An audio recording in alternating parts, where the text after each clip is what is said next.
அண்மையில் கட்டாரில் நடைபெற்ற ஆசிய சிலம்பு போட்டியில் 12 தங்க பதக்கங்களை குவித்து நாட்டுக்கு பெருமை சேர்த்த 6 வீரர் வீராங்கனைகளை பினாங்கு இந்த அறப்பணி வாரியம் அழைத்து சிறப்பு செய்தது.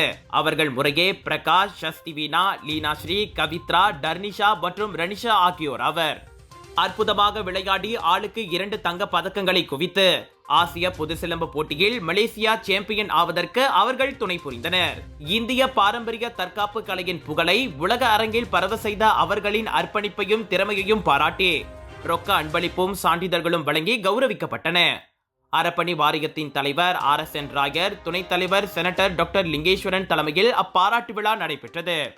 விளையாட்டு வீரர்களின் கடின உழைப்பு, அதன் மூலம் கிடைத்த வெற்றியை இருவரும் பாராட்டியதோடு பெருமிதமும் தெரிவித்தனர். சிலம்பம் போன்ற பழமையான மரபுகள் நவீன யுகத்திலும் கட்டிக்காக்கப்படுவதை உறுதி செய்யும் வகையில் கலாச்சார மற்றும் விளையாட்டு துறைகளில் சிறந்து விளங்கும் திறமையாளர்களுக்கு அறப்பணி வாரியத்தின் அசைக்க முடியாத ஆதரவுக்கு இந்த அங்கீகாரம் ஒரு சான்றாகும்.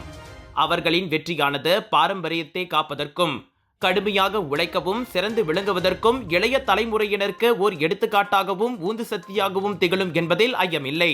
சிலம்ப அணி வரும் காலங்களிலும் மென்மேலும் வெற்றிகளை குவிக்கட்டும் என ராயரும் லிங்கேஷும் வாழ்த்தினர்.